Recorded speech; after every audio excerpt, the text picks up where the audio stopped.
What? You put a knee brace on? Oh, damn, I gotta get up from work, damn it.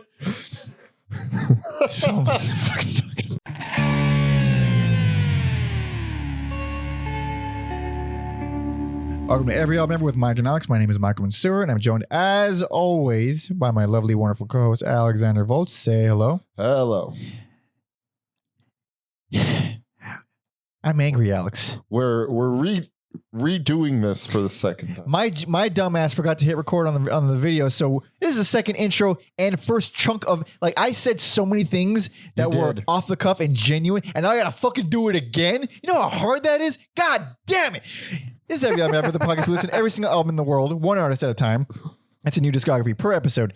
And today we'll be discussing every album by Scratch Acid. Now, as I said the first time that none of you will ever hear, hold on.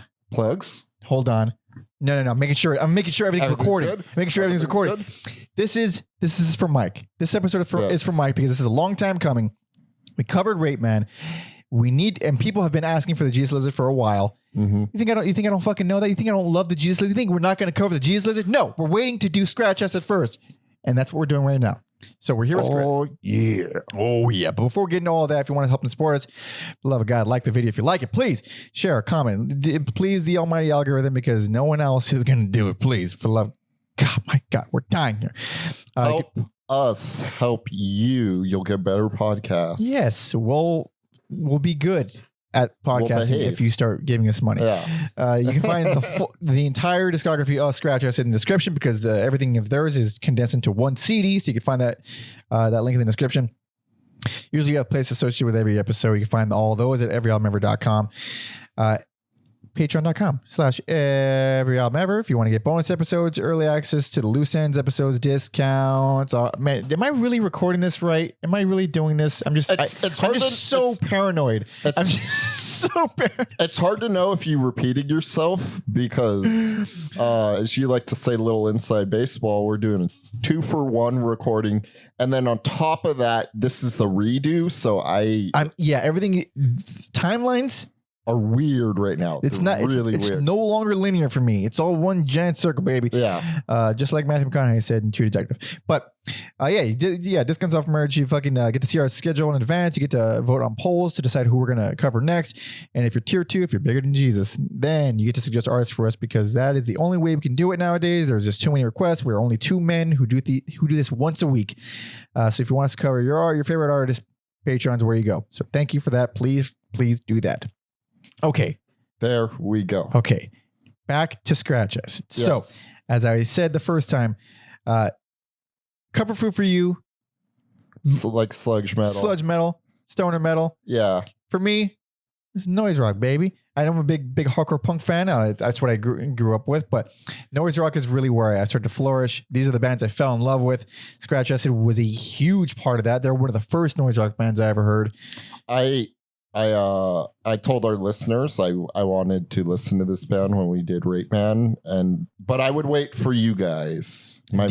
You'll get my freshest reaction, and it's so weird why I didn't get into this when I was younger, because now I do enjoy it a lot. Yeah. Like, I don't love it the way you love it. I mean, I still love it. I'm going to be listening to this album until I'm dead, probably. Nice. Yeah. I've noticed a cut on my arm. I have no idea how it got there or how long I've had it. I noticed you got OCD about it, dude. It's just how long has that been there? What the? Sorry, it's fucking weird. But I'm glad you like it. I'm very glad you liked it, because it's a crazy fucking band, and it's just one of those, for so long, I never met a soul who knew of this band, let alone cared or liked this kind of music. So when Sketches did a short reunion in when I saw them, I think it was 2011 when I saw them. Mm-hmm. I went to the show alone because, again, no one I knew liked them, except for my brother Robert. But it was a different time period where I wasn't going to ask him to go to a show, and I don't think he could, otherwise he would have. So I just went alone, and going to see Scratch Acid, as I don't know how old I was. what year it was? Probably late teens or something like that. Mm-hmm. And all of a sudden, I'm in a fucking sold out show with all these people who also love Scratch Acid. Like, where the fuck were all of you growing up when I felt like a weird outcast for liking this crazy music? So, so this was like really early for me. Like them along with Big Black were like the first entry points I had. And the Noise Rock, we covered Big Black, by the way. Go watch that episode. And I think they're great entry points. Oh, yeah. Because, noise is in the title, but like Scratch Acid and Big Black are as like, what's the word I'm looking for? Like as accessible as you can get for this genre, I think. I mean, they're accessible in a very inaccessible kind of way. Yes. Especially any band with David Yow on vocals is going to be a little inaccessible. But yeah, so like these bands, Scratch Acid, Big Black, and all other bands kind of in the same scene. They call them pig fuck bands. That was like the genre. It was pig fuck. Mm-hmm. It's hard to find a lot of info like why it's called pig fuck. I mean, I didn't really look that much, to be completely honest, but I think it's a very neat, stupid fucking name. Yeah. I like it a lot. I mean, it's just noise rock, but late 80s, early 90s, it is pig fuck. And yeah, I think early Swans can be considered pig fuck as well. Mm-hmm. But it's just really noisy, but it's still musical. It's chaotic as shit. It's not like, it's not unhinged in the way like a free jazz artist is or a Captain Beefheart. It's rock that's unhinged. It's not just musicians going nuts. Like they're still writing songs that are rock songs, but just it's way more gritty and there's always some sort of anchor, whether it's a bass line or a drum beat. It's rabid rock. Yeah. It's rock on rabies. Or with rabies. So there's still a lot to grab a hold of, and there's still a lot of great hooks. And there's still fucking really well written songs. Just happens to have David Yow doing his thing, which is delightful, especially here, where if you hear David Yow, you know David Yow, but here he's youthful. And he has this certain, I don't know, different kind of voice. He's a different,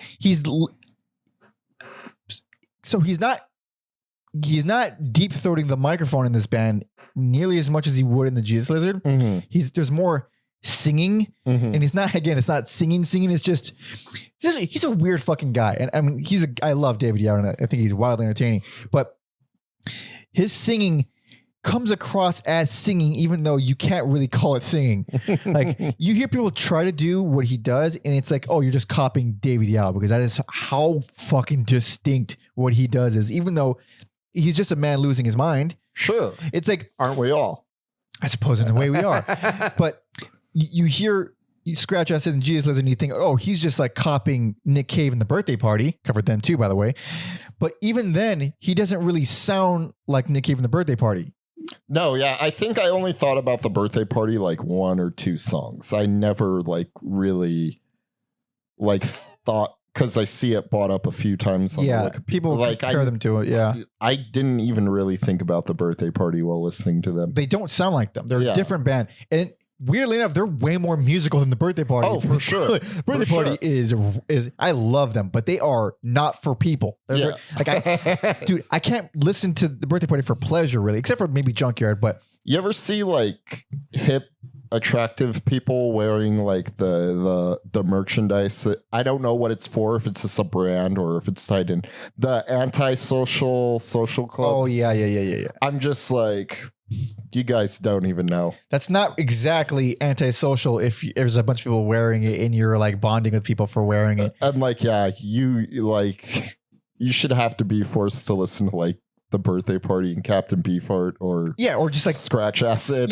Say in public that you like this music, or like put it on in front of people, like like you just met someone and you're like, oh, here, check this out. It's this band that I like. Yeah. That's how you be antisocial. That's antisocial. Yeah, that's expert level antisocial behavior, dude. You should be arrested for that.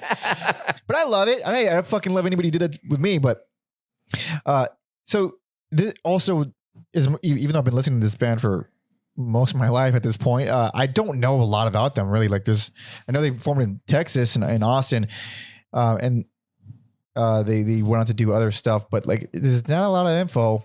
No, there's not. You know what I do like about them is like I could hear like some of those Texas roots in some songs. For sure. Definitely. And it's just crazy to think like, yeah, there's like some Pantera in there, and even though they were before Pantera, but like, well, just the type of riffs, they don't sound like Pantera at all. Or like we covered them too, by the way back. Or like, oh yeah, like I could see like ZZ Top doing this. Certain stuff. Yeah, there's a lot of classic rockness. There's some Texas in there. There's sometimes funk. They really go all over the map, but where they shine is straight noise rock chaos. And again, because it's so I don't think we mentioned on this version of the intro. We covered Rape Man not too long ago, and David Sims and Ray Washam, who I fucking gushed about. Ray Washam, one of the most underrated drummers of all time, one of my favorite drummers ever. So they originally started Scratch Acid. They wanted to form Rape Man with Steve Albini after this, but those motherfuckers, man. Them as a rhythm section is one of my favorite things in the world. So good. They're so incredible together. Yeah. And I said this also about David Sims on the Rape Man episode about, first of all, him being kind of standoffish and scary and kind of mean. And overall, he's a guy I don't think I would ever want to have a conversation with, even though I love what he does. This motherfucker just writes fantastic bass lines. And like you listen to Rape Man, you listen to Jesus Lizard, like, yeah, he writes good stuff, but I don't know why it barely, like, just this time revisiting this record or these records, it kind of really hit me like, man, this motherfucker is a fantastic bassline writer. Yeah, there are songs where the bass playing is like the star. Yeah. And while I think only one of these records is produced flatteringly or produced in a way that really highlights everything, Ray's fucking killer all the way through. He's just, if you focus on Ray, you will not be bored. The son of a bitch is so good. He's so goddamn underrated. He really is. Like, just pretty much start to finish, not like a bad performance from him. No way. I wish he did more stuff. I wish there were, I mean, he's done like a lot of, I wouldn't say guest spots, but he's in like a, did stuff with Ministry and Tad and Big Boys, but it wasn't like long. It wasn't, and Helios Cree. Yeah, it's not like, again, like his band kind of thing. Whereas David Sims obviously would go on to, and David Yow would have a very long or semi-long career with Jesus Lizard. But I mean, aside from forming in Austin, do you know anything else? Nope, that's what I wrote down, is that they started in Austin in 82. 82. Also kind of kooky that this was right in the middle of the hardcore punk era, and this is not hardcore punk. It always makes me... They skipped a level. Yeah. it always intrigues me quite a bit because they consider Big Black... Oh, definitely Big Black is a peer of theirs. I mean, especially as their relationship with Albini would show later on. And Butthole Surfers is another good example. Like, check that episode out, by the way. Butthole Surfers. They're from Texas. Exactly. Butthole Surfers also from Texas. Also started early 80s. Also completely did not fit in with hardcore punk, but were doing the most wild, crazy, kind of advanced shit that just happened to have a dude losing his mind on vocals. Like, man. Butthole Surfers really is one of the greatest bands in the world, and Scratch Acid is just up there with them with that same kind of weird brain pattern of why would you record music like this ever? And it holds up so well too. Like, it does not sound 80s at all. Does nothing about it says 80s, which is so crazy. This first record was 84. Does not. This feels like early 90s, which is crazy. But might as well start getting into the records themselves. Yes. So Scratch has put out 3 records in their very short lifespan. First record came out in 1984, last one 1987, but everything was compiled onto one CD in 1991 called The Greatest Gift, which you can all find streaming. And that's where we'll be talking about them individually, but we're using the same CD for everything. So if you ready. I'm ready. Hell yeah. This is 1984's self-titled.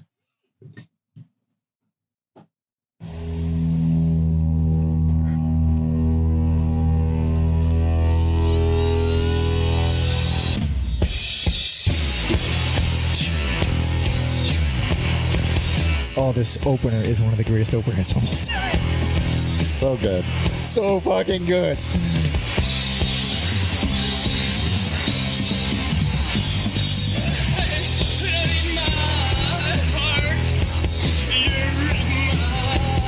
Yow actually almost sounds like a different person on this song. He sounds so young.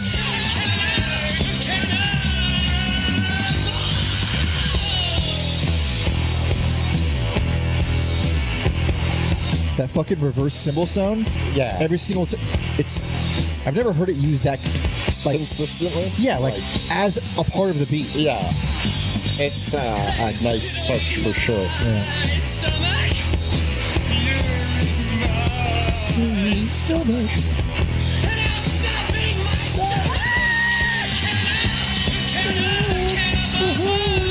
Wait, gotta look at this solo. Okay. It's a beautiful song, really. Yeah, and the cool thing about the solo is it's just like that's not like what I would expect him to play. Yeah. With the vibe of the song, but it's like perfect. Oh yeah. Okay, I think that's most of the song right there. Yeah. Holy shit. So best personal favorite. Same. Yeah, this is one of the this is one of my favorite records of all time. Like, this is pretty much flawless. And just the way it feels, like that production, it's the best production that they'll ever have. Everything feels so fucking tight and perfect. The drums sound incredible, and the bass, they're all right up front. I just think it's like the best songwriting they'll have. And then I realize it's probably like most popular, but I think it's popular for a reason. Owner's Lament like blew me away. Yeah, it did. I was not expecting strings and in a band like this, and it's like it's beautiful and it works. It's gorgeous. And like, what is this? 3 guys? Well, like, yeah, no. So they had a bunch of guest musicians on this record. It's not listed on the wiki, but on Discogs, and every single person on here is credited as these people made noises on this record. And I believe the strings are done by Sean Sanders, because he's the only one with a photo of him playing a cello. Didn't say something about Washam playing. Well, I think he did the arrangements. Okay, he did. So he didn't play. He didn't play. Just wrote it. So I think it was Sean Sanders who played the strings on that song. Click on Brett. Brett Bradford. That's a guitar player. What was he? Okay, all right. Yeah, he did some stuff. I thought he was in something else. Never mind. He's in other bands, but nothing. That kind of left a mark too much. But Owner's Lament is truly gorgeous. And again, this thing is paced. First of all, it's a 21-minute record, and it's paced so perfectly for the 8 songs that are on it. Because The Greatest Gift is the most Texas sounding song on the album, on the EP rather. Oh, that song made me think about the Cramps, but like if the Cramps were good. The Cramps will never ever come remotely close to as good as that one song. Greatest Gift is fucking incredible. I'm just like, oh, that's how you play this type of music in a way. Well, for me, that I'll like. It's very very dive bar-y, super sleazy, but goddamn is it great. And oh yeah, like this is the biggest credit that this EP has is one of Kurt Cobain's favorite records ever, and he noted that. I'm assuming that's how it got popular, retroactively or retrospectively. It's pretty well. It's just really an efficient album. So like all these feelings after Owner's Lament, and then She Said comes on. She Said is one of my favorite songs in the world. I think that's like my favorite guitar playing on this. Yeah. It just gets me so amped. That song it's carried by the bass and the bass and the drums. It's so fucking fast, and that bass line is fucking it's so good.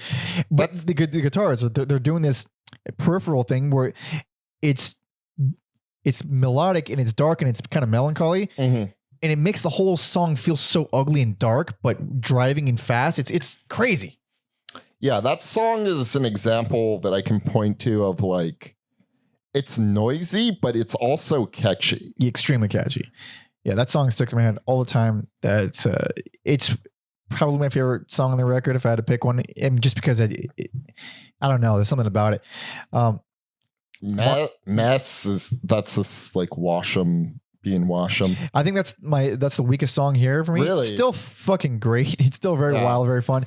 But it is Washam, a lot of Tom work, very heavy.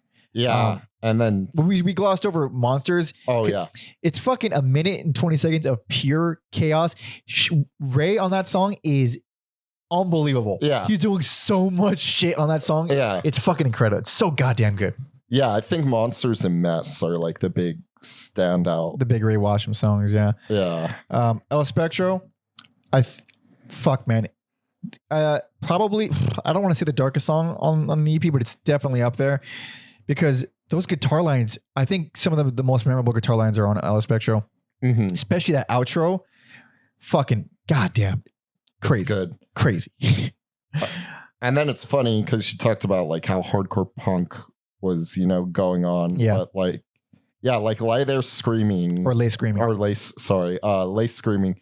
You see that and it's like up there with like Screaming at all, like in terms of the title. Yeah. It's not. Oh no. It's the slowest song here, not counting Owner's Lament. It's slow, bitter, angry as shit. It's so fucking grimy. It's a great closer.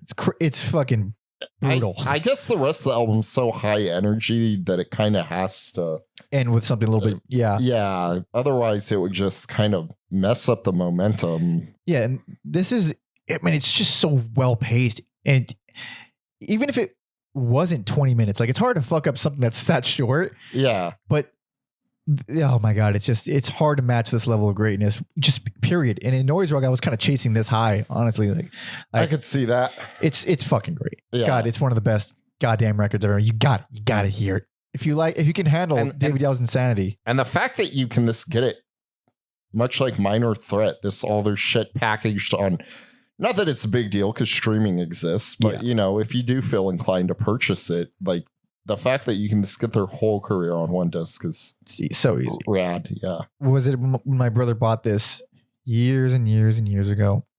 He bought it at Amoeba. And I'll never forget the story because he said when he bought it, I'm pretty sure he bought it from like the same Kurt Cobain recommendation kind of thing where he just found all of his favorite albums. Like, yeah, all right, why not? He buys it. He goes to the cashier and the guy there was like, best purchase of the day. Best purchase of the day. Like already. That always feels good because Amoeba is a giant record store when you can like connect with one of the cashiers because everyone's so like varied and different there. Yeah. That like when you get a cashier and you both are like into it's just, especially with a band like this. Yeah, it's just cool. Cool. God damn. Yeah, just hearing the beginning of Cannibal like that. Just brings back. It just brings me back to when I was a teen, or I wasn't even a teenager. It was like a preteen when I heard this, maybe like 11 or 12.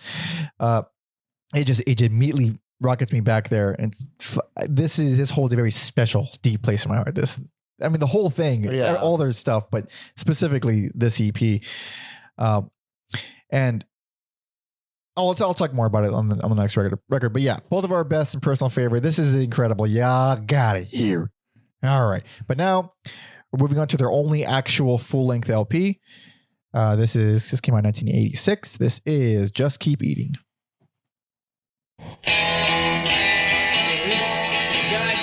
This song's called Crazy Dan. Crazy Dan. It's no Steely Dan, but thank God. It'll do. Yeah. This is one of the kookiest openers, and I think it's a terrible opener, but I do like the song a lot. I think if you have Dan in the title, you just got to be wacky. It's got to be wacky. It's a funny song, though.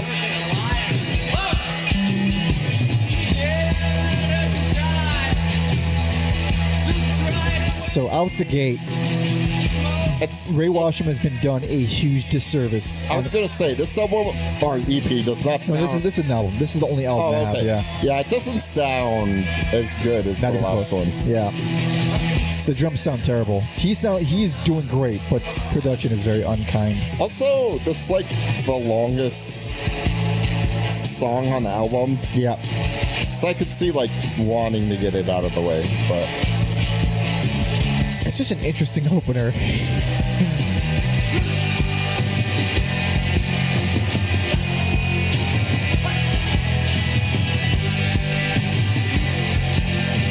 I did honestly, in the context of the full compilation, it works better because as an opener, this is so odd. Yeah. All right. That is like cool guitar playing too. It is, yeah.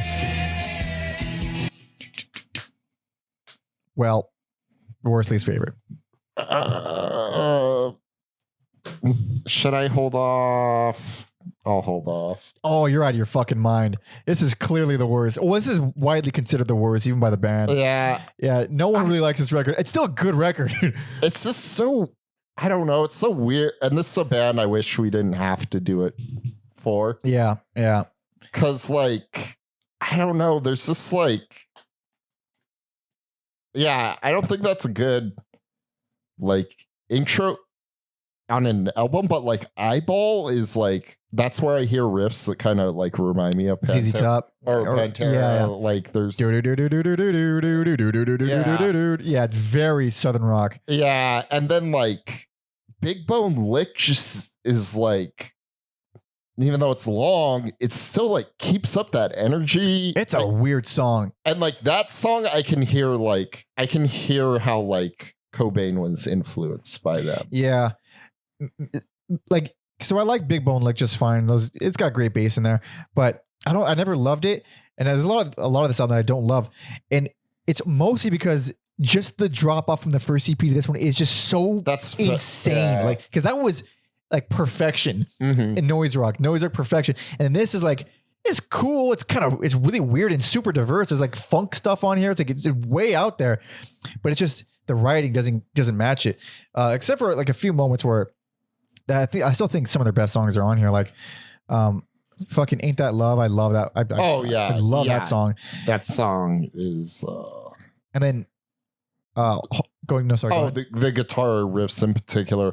And that's great chorus, great writing. Yeah. That's a song where I like, I wonder like if they added strings on there, if it'd be more epic. That's just interesting. Speaking of strings, even though it's not real strings, I don't think, Albino Slug. Oh, for those I wrote down Faith No More mini strings. That's actually a very good comparison. I almost want my Faith No More shirt today too. That's interesting. Yeah. It's super almost Western influence, but very big, very dark. The synths in that song are incredible, and it's instrumental. When I saw them live in 2011. That song was the highlight of the show. Was it? It was fucking so moving, and David Yow played the crash cymbal. Yeah. Because I mean, if you hear the song, it's the I don't even know what you call it. It's the crescendo crash, or where it builds up and then does the crash. So he was doing that, and it just felt so perfect. Like it was beautifully performed, and it's a great song. Also, Holes fucking rules. I think David Yow is on bass there, and Sims is on guitar, and I think Brett is on vocals. Okay, mixed it up a little. But it also doesn't even sound like it's not Dave. Like he's still doing the same shit David does, losing his mind. Also, we're getting in like towards the end here. Let me just say, Unlike a Baptist and Damn for All Time is like the craziest section ever. Because, like, do you remember Biker Undertaker? Yeah. Oh, I remember Biker Undertaker. Remember, like, how he had, like, that sound effect Boom. before they played, like, Limp Bizkit or Kid Rock? Well, he has that sound effect even when he was all dead man. Anyways. Yeah, it's the same exact intro. He should walk out. Yep. I thought this song was going to be sinister or something because of like his fucking Undertaker shit. Not even close. It is a rocking good time. And then I was just like, yeah. Yeah, that's just the Undertaker bell. Yeah. Yeah. Keep rolling. So it's kind of like taken aback, but yeah, I just wanted to talk about. It's an interesting little thing. That I don't care for the song so much though. Also from Texas, maybe it's a Texas thing. Maybe they just like fucking death bells. Yeah. I don't care for I don't get back to so much. Again, it's another really really classic rock sounding track, but Down for Old Time is really fun. It's got horns in there, or I'm sure there's synths. Do you know what musical that's from? Because I didn't even realize it until right now that it's a Lloyd Webber song. I didn't know that either. It's from Jesus Christ Superstar. That is one of the more metal musicals. Yeah, like that opening track on Jesus or opening song, whatever you want to call it in a musical. That song rips. I did not know that was a fucking Andrew Lloyd Webber cover. Yeah. Well, I mean, it's cool. So that is by far the wackiest section in their whole career. Yeah. Fucking. And it's very close to the beginning of the album too, which is very unusual. Let me see if there's anybody. No, yeah, that's right. I checked this before. There's no credits for anybody else. Amicus. Love it. One of my favorite songs of theirs. Yeah, I like how they can like twist old time rock and roll into very jazzy, especially the intro. Super jazzy. Yeah, it's very neat. Cheese Plug, like you said, there's some funk there. Very funky. But it's still scratch acid. And then unlike Untitled, Untitled 2 is actually like a song. There's like an evil organ on it. So you know what? Sounds awful, but no, and it's great. But put on Untitled, the first Untitled, because my version got fucked up and it put the same one twice. Okay, what I listened to, this is just like a throwaway kind of like filler thing. So this Untitled 1. This one, fuck yes, I love this one. Really? I love this one. Because it just gets cut off like abruptly. It does, because it's a demo. Yeah. This wasn't on the version I had because I think I ripped it from the CD or something got mixed up in the files. I forgot about this one. This is the first time I'm hearing it in like a year or a few years. Yeah, so that was the whole thing, and immediately goes into Holes. That one's great. Untitled 2 is the one with the organs, and it's very bass. It's a strange. It's so unusual, because it's like it's got weirdly happy bass lines, but it's also really twisted, and the organs are scary. So it's just a strange song. Mm-hmm. Instrumental again. It has demo quality. It seems like a rehearsal kind of track, but I like it as a closer. But I still think it's inconsistent for the most part. I like it. I think I like it more than the band likes it, for sure. I mean, they don't sound, if they're still playing stuff from it live. Yeah. Yeah, but I think as a whole, it's flawed. Not recorded as well as it could be. Not executed at a high level. Yeah, and plus I think just the writing in general is taking a pretty big hit. Mm-hmm. There's more classic rock than there is like pissed off noise rock. That's a bad thing in general, but it's very noticeable. Mm-hmm. But we got one more record, one more EP. This is my worst and least favorite, but we got one more, baby. All right. This came out in 1987. This is Berserker. Immediately sounds better. Oh, it does. Yeah. And this song, comes in hot, dude.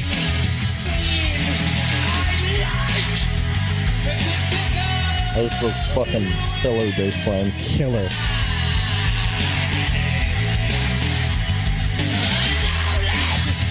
I think this is probably like the hardest hitting. And Ray's drumming on this part that's gonna come up right now.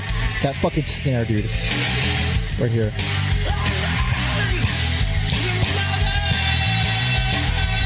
Oh, it's so Dale Cobra. Yeah. Fucking love it.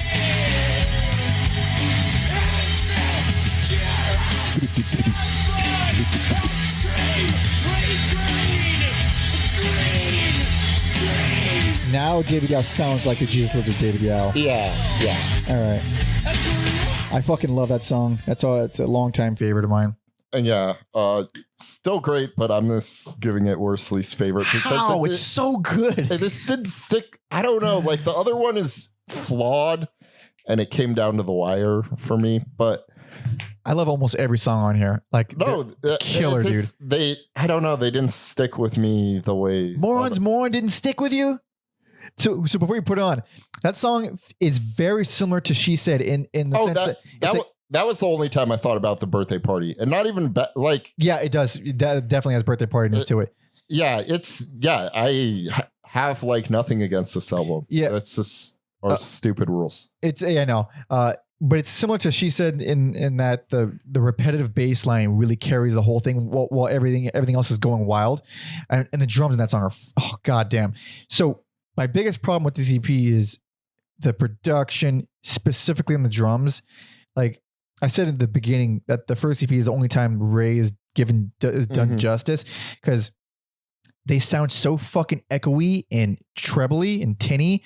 His snare sounds like dick. It sounds awful. And he's doing such cool shit on every song, but it's ear piercing almost. Everything else sounds good, but drums really, yeah. My favorite song on here is For Crying Out Loud. Great song. Yeah. Great song. I was not expecting, like, the same way Lament caught me off guard. Yeah. That song caught me off guard the same way. Just like the highs and lows of it are, the bass again on there is stand out. Skin Drips is another super Texas sounding song. Super Texas. This Is Bliss. It's just that song. This comes together. It's just awesome all the way around. The guitar playing. That's actually my least favorite on the record. Really? Oh yeah. Like, to me, the guitar playing is doing like a lot of different things, but not like without soloing. If that. Yeah. So that's why it kind of stood out for me. The closer is Flying Houses, and I love it. It's one of my favorite songs of theirs. The drums, of course, they steal the show completely. They're going absolutely crazy. And plus, the song itself is actually beautifully written. It's actually very, very melodic behind all the crazy chaos. I just want like more strings from. I mean, it's such an anomaly kind of, because they use the strings on one song ever, and it's like, this is beautiful. Yeah, that's really all they had to do. Yeah, like I'd rather just have that one song than, and then it's not here on Discogs. Yeah, the scale song. Is that like a bonus thing? It was a compilation. Yeah, it was unreleased until the compilation. I love it. I love it a lot. It's basically an instrumental demo, but I think it's one of their best songs still. It doesn't sound like Scratch It. It does sound like a different band. It's also their career is so short. It's like, sure, why not? Yeah. As much as I'm so glad that they all went to do the stuff they wanted to do, like, more Scratch Acid wouldn't hurt. Yeah. I still would, like, in a different universe, I would love to hear more Scratch Acid. Or you get Scratch Acid instead of the Jesus Lizard. But then again, I don't think I would ever trade the Jesus Lizard for anything. Yeah. Like, I love him so much. Got a real Sophie's choice. Yeah. Good thing I'm not God. But I think it's a great record. I have heard, like, kind of echoing what you were saying, like, that's not the greatest, and it is kind of forgettable compared to the other two. But yeah, I think it's just so like, go ahead. Oh yeah, it's not bad at all. It's just we do these stupid things to ourselves. So the whole compilation is worth listening to. The whole compilation is like, it's required listening for any noise rock fan, for anybody into like crazy alternative music. Yeah, like if I'm not like being nitpicky, the compilation's like 5 out of 5 stars. Yeah. Like it's required listening. It's fantastic. But those first 8 tracks, can't top that. No. Can't top those first 8 tracks. No, those first 8 are, man, something like you just capture lightning in a bottle there. Oh, hell yeah. But I mean, there's not much of a recap. Because I mean, that's pretty much the end of it. We don't know why or how they broke up exactly, because again, there's no info anywhere. But like Mike said, they did do some reunion shows around 2012. They did. I think they first started that reunion on 2006 for the Touch and Go's 25th anniversary, which I remember. I believe Big Black also reunited. Nice. With Jeff Pizzati. Is that his name? He was Big Black's first bassist before Dave Riley, R.I.P. Also, looking at this Wikipedia, I've talked my fair share of shit about Jeff Mangum. Oh, a Neutral Milk Hotel. Go check that awful episode out. It's not an awful episode. It was we just didn't like the band so much. But I see he curated a festival, and he is a fan. So Ultimate Parties. Yeah.